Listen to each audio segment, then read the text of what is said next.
Pourquoi refuser le pass sanitaire? Parce qu'il remet en cause 7 principes fondamentaux du droit qui sont tellement essentiels que je n'imaginais pas qu'ils puissent être attaqués de manière aussi violente. Si vous lisez le préambule de la Déclaration des droits de l'homme et du citoyen de 1789, vous verrez que les droits qui sont proclamés dans cette déclaration sont qualifiés de naturels, inaliénables et sacrés. Qu'est-ce que ça veut dire? Naturels parce qu'ils ne dépendent pas de l'intervention d'un législateur, parce qu'il n'est pas nécessaire qu'un législateur vienne consacrer ces droits, vienne adopter une loi pour qu'ils existent. Ils existent naturellement du simple fait de l'existence humaine. Ils sont inaliénables parce que, de la même manière, un législateur ne peut pas venir pour les supprimer, pour retirer aux êtres humains des droits qu'il tient de la nature des choses. Et sacrés parce qu'ils forment les piliers fondamentaux, les bases essentielles de toute société démocratique. Qu'est-ce qui se passe avec le pass sanitaire? Eh bien, dans un pays très lointain qui s'appelle la France et dans une époque très reculée qui s'appelle l'année 2020, vous aviez le droit naturel d'aller et de venir, le droit naturel de rencontrer vos amis, le droit naturel de vous réunir dans des cafés, dans des restaurants. Vous aviez le droit naturel de travailler, etc., etc. Avec le pass sanitaire, tous ces droits sont remis en cause et sont soumis à une condition qui est d'attester de votre vaccination. C'est un tour de passe-passe. Ce pass sanitaire est un tour de prestidigitateur, de passe-passe, puisque c'est comme si un voleur était venu en 2020 vous expliquer donc au début de la crise, voilà, donne-moi tes droits fondamentaux, donne-moi ton droit de sortir de ta maison, donne-moi ton droit d'aller au travail, donne-moi ton droit d'aller au café ou au restaurant. Et promis, tu me le prêtes seulement, hein, je vais te le rendre. Une fois la crise terminée, je te rendrai tes droits. Et vous, terrorisés, soumis à la panique, à l'urgence, vous acceptez, vous consentez à ne plus bénéficier de ces droits fondamentaux pour une période déterminée, hein, juste le temps d'aplatir la courbe.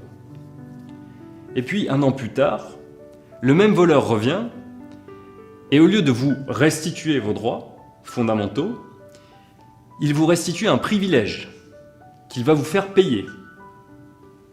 Ce ne sont plus des droits qui sont à vous, ce sont des droits qui sont à lui maintenant et qu'il ne vous restituera que si vous acceptez de vous faire vacciner, que si vous acceptez de vous conformer aux règles sanitaires multiples et changeantes qui varient tous les 15 jours en fonction de l'humeur du chef de l'État. Vous voyez, ce tour de passe-passe, c'est une remise en cause de l'idée même de droit naturel. Ce qui était à vous l'année dernière n'est plus à vous en 2021.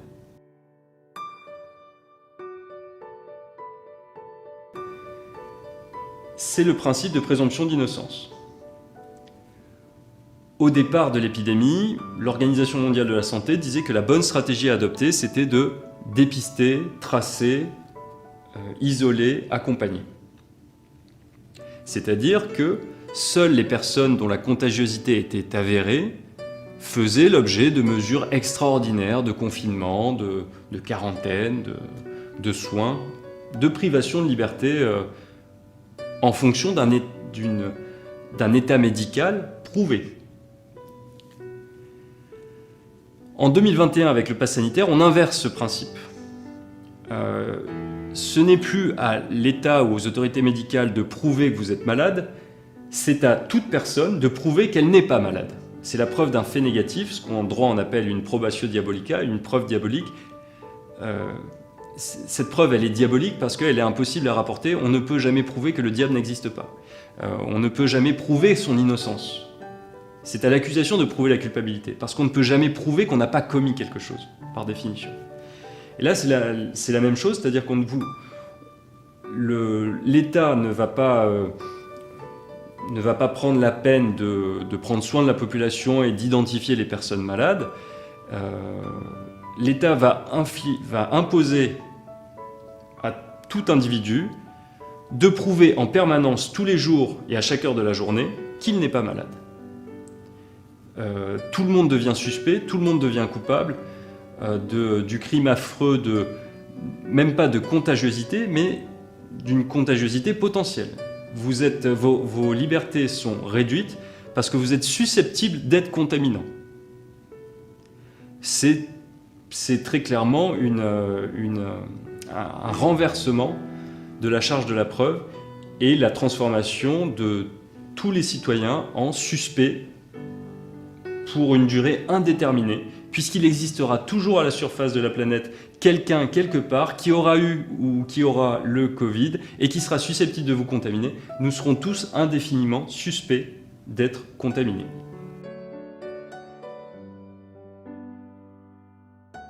C'est le principe de l'égalité des délits et des peines.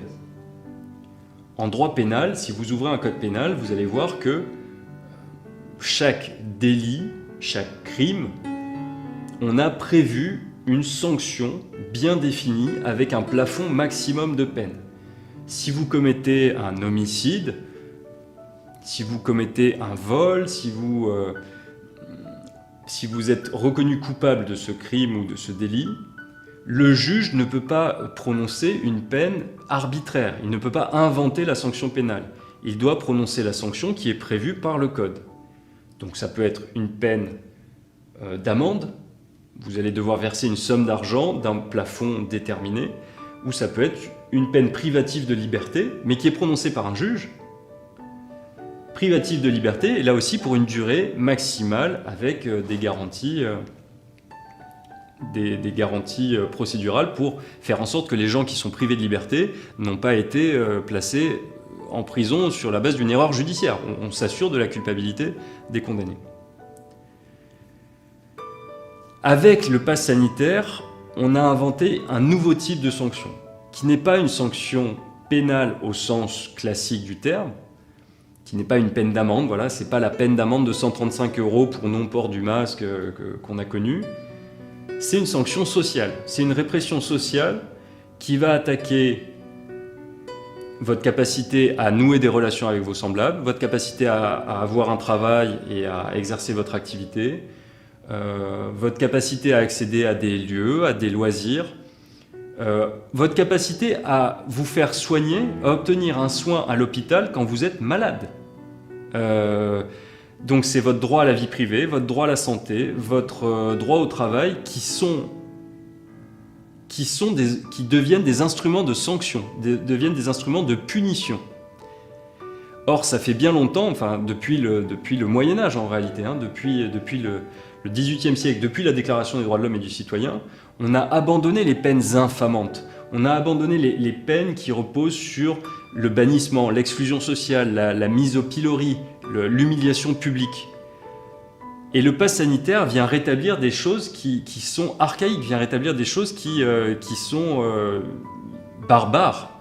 Il n'y a pas d'autre mot pour qualifier cela. Ce sont des peines barbares parce que ce sont des peines arbitraires qui ne sont pas égales pour tous et qui visent à attaquer la personne elle-même et pas simplement à vous infliger une peine d'amende ou à vous priver, à vous emprisonner pour un temps déterminé dans un lieu spécial prévu pour cet effet.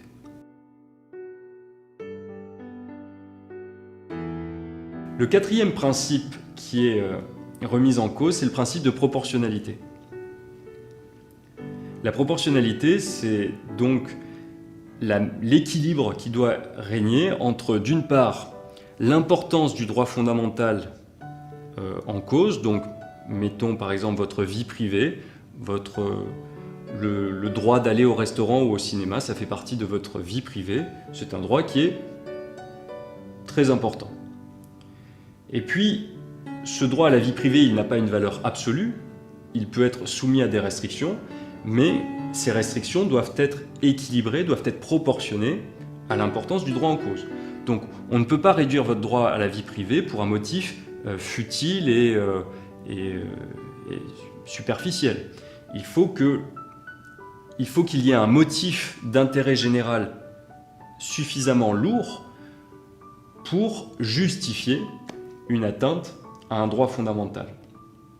Or, avec le pass sanitaire, lorsqu'on pratique ce test de proportionnalité, avec le pass sanitaire, il faut se demander si le pass sanitaire est la seule mesure, la seule réaction que peut avoir la société face à la crise épidémique. Alors vous comprenez bien que face à une épidémie, on peut effectivement isoler les malades, et non pas isoler toute personne qui ne peut pas prouver qu'elle n'est pas malade. Face à une crise épidémique, on peut soigner les malades, et non pas simplement se reposer sur un état vaccinal, sur une vaccination.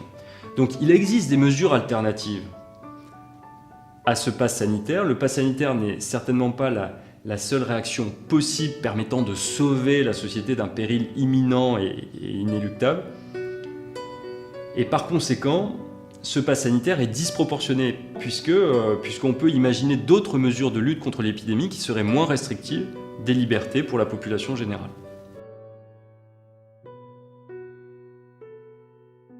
C'est le principe du consentement libre et éclairé, du consentement thérapeutique libre et éclairé. Alors là aussi, c'est un principe tout à fait important. Alors vous avez sûrement entendu parler du code de Nuremberg. Alors le code de Nuremberg, c'est pas vraiment un code, c'est plutôt un ensemble de principes qui ont été utilisés dans le cadre du jugement des criminels nazis, donc dans les procès de Nuremberg de 46-47. Et vous savez que les nazis ont procédé à des expérimentations médicales, peu importe, il ne s'agit pas là de comparer la situation actuelle avec le nazisme, mais c'est le propre de l'activité juridique, c'est le propre des juristes de dégager des règles de droit générales et abstraites, et c'est la même règle de droit qu'on a appliquée aux médecins nazis qu'on va appliquer à votre médecin généraliste. Ça ne veut pas dire que votre médecin généraliste est un nazi, ça veut simplement dire que, quelle que soit l'activité médicale, toujours en tout temps et en tout lieu, c'est la même règle de droit qui s'applique, le consentement thérapeutique doit être libre de contraintes et éclairé, avec des informations suffisantes et avec des informations honnêtes. Or, le pass sanitaire, le but avoué, le but revendiqué du pass sanitaire, c'est de pourrir suffisamment la vie de la population de manière à les inciter à se vacciner. Et vous avez de nombreuses personnes qui vont se faire vacciner, non pas parce qu'elles ont envie de se faire vacciner, non pas parce qu'elles pensent qu'elles ont besoin de se faire vacciner, mais parce qu'elles ont envie d'aller au restaurant, parce qu'elles ont envie d'aller au cinéma, parce qu'elles ont envie de partir en vacances. Donc c'est pas un consentement libre de contrainte, c'est pas un consentement à un traitement thérapeutique, c'est un consentement à aller au cinéma, aller au restaurant. Là, on est en violation flagrante avec ce principe fondamental de la médecine.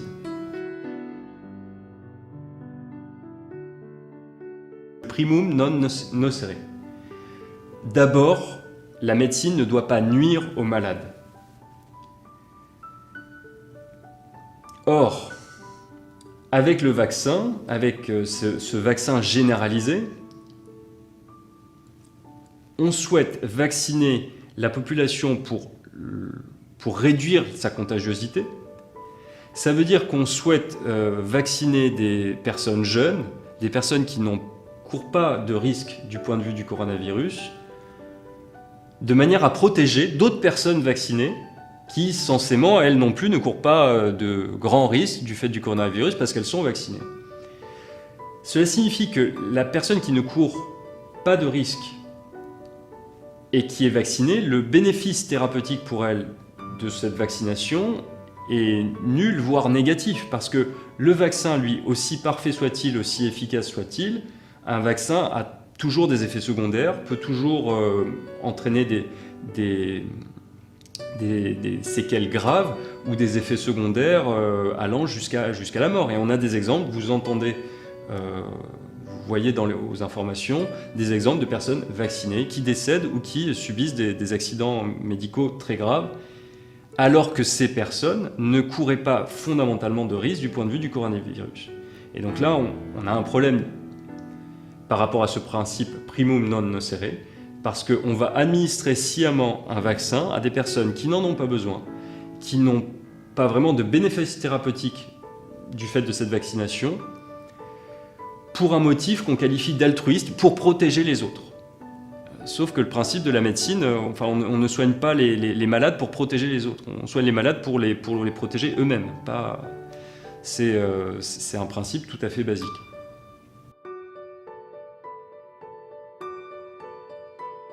C'est le principe de précaution qui prévoit que lorsque les risques sont incalculables, lorsque les risques ne peuvent pas être mesurés, ou lorsque le risque qui est créé est irréversible, irréparable, eh bien la seule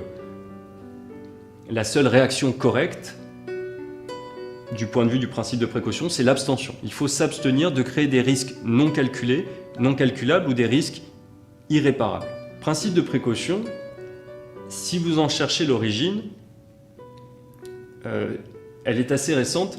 Elle date de 1975, de la conférence d'Asilomar, qui a été convoquée, organisée par un chimiste américain, Paul Berg, qui était prix Nobel de chimie, et qui faisait des expériences de transgénèse, de modification génétique de bactéries, en ajoutant dans le génome de ces bactéries des séquences génétiques de virus, séquences qui étaient cancérigènes. Donc, vous avez un prix Nobel de chimie qui, dans les années 70, se met à faire ces expériences de modification génétique et se rend compte qu'il va créer potentiellement un risque incalculable parce qu'il va modifier des bactéries qui sont présentes chez tous les êtres humains, Escherichia coli, on a tous ces bactéries dans notre tube digestif, et il va leur donner une mutation qu'elles n'ont pas acquis par la sélection naturelle, qu'elles n'ont pas acquis naturellement par l'évolution, et cette mutation est cancérigène, peut provoquer des maladies extrêmement graves. Face au risque à la fois non calculable, non mesurable et irréversible de la diffusion d'une telle technologie, Paul Berg a décidé de s'abstenir de poursuivre ses recherches et d'inviter ses collègues qui menaient des projets scientifiques similaires à une grande conférence pour dégager ce principe de précaution qui a depuis été consacré, notamment dans la Constitution française, assez récemment. Mais c'est un principe de droit qui existe. Comme je vous l'ai expliqué, ce pass sanitaire est fondamentalement vicié. Je pense que le seul objectif que nous devons poursuivre, c'est obtenir son abrogation totale. Pas obtenir des amendements, pas obtenir des aménagements, pas obtenir un adoucissement. Non, il faut obtenir l'abrogation totale des lois sur le pass sanitaire qui sont fondamentalement attentatoires à nos libertés publiques. Comment faire? Très simplement, par un recours collectif devant la Cour européenne des droits de l'homme, qui a le pouvoir de forcer la France à modifier sa législation, qui a le pouvoir de forcer la France, le gouvernement français, à retirer la loi sur le pass sanitaire si la Cour européenne des droits de l'homme considère que cette loi constitue une violation des droits fondamentaux protégés par la Convention européenne de sauvegarde des droits de l'homme. Pourquoi ça peut marcher? Parce que nous allons jouer collectif. Parce que le but, ce n'est pas d'amener simplement une requête individuelle isolée devant la Cour européenne des droits de l'homme, mais d'amener des milliers, des dizaines de milliers de requêtes devant la Cour européenne des droits de l'homme, qui va ainsi se trouver contrainte de nous prendre au sérieux. Parce que le flux continu de requêtes toutes les semaines, s'il n'y a pas de date limite, vous pouvez introduire un recours contre le pass sanitaire à n'importe quel moment, aujourd'hui, mais dans un mois, dans 2 mois, tant que la loi existe, je vous invite à vous joindre à ce recours collectif et je vous invite à faire ce recours devant la Cour européenne des droits de l'homme. Si nous mettons ainsi en place un flux permanent, continu, important, massif de requêtes devant la Cour européenne des droits de l'homme, elle sera obligée de nous écouter. parce que la Cour européenne des droits de l'homme n'a pas le personnel suffisant, n'a pas les moyens de faire face à un tel nombre de requêtes. Chaque année, la Cour européenne des droits de l'homme est saisie 635 fois contre la France. La France est attaquée 635 fois tous les ans, en moyenne, devant la Cour européenne des droits de l'homme. À l'heure où je vous parle, voilà, j'ai eu la dernière notification sur mon téléphone il y a 5 minutes, à l'heure où je vous parle, nous sommes déjà plus de 500 à avoir introduit un recours collectif, à avoir introduit ce recours devant la Cour européenne des droits de l'homme. Donc nous sommes déjà en train de créer un événement, puisque la France va déjà être attaquée 500 fois sur cette loi sur le pass sanitaire. Mais 500 fois, ce ne sera pas suffisant. Si on veut vraiment forcer la Cour à nous écouter, si on veut dépasser ses capacités de traitement, eh bien, il faut que nous soyons des milliers, il faut que nous soyons des dizaines de milliers. Vous voyez, des arguments juridiques, il y en a, je vous les ai exposés. Mais au départ, ce n'est pas une question juridique. Les juristes ne sont pas des magiciens qui sortent des lapins blancs de chapeaux magiques. Pour gagner devant un tribunal, il ne suffit pas d'avoir de bons arguments. Il ne suffit pas d'être un bon avocat. Il faut aussi avoir une bonne stratégie procédurale. Cette stratégie procédurale, elle est très simple. Vous, chacun d'entre vous, que vous soyez de nationalité française ou pas, que vous soyez majeur ou pas, chacun d'entre vous a le droit légal, protégé par la loi. C'est pas un acte illégal, c'est un acte parfaitement légal, a le droit de saisir la Cour européenne des droits de l'homme si vous estimez que vos droits fondamentaux sont violés. Pour saisir la Cour européenne des droits de l'homme, c'est très très simple et ça vous coûtera le prix de 2 timbres et d'une enveloppe. Il vous suffit d'imprimer, de télécharger la requête qui se trouve sur le site nopass.fr. C'est la requête que moi j'ai introduite devant la Cour européenne des droits de l'homme. Il vous suffit à votre tour de l'imprimer, de compléter votre nom, votre prénom, votre date de naissance et de dater et signer cette requête.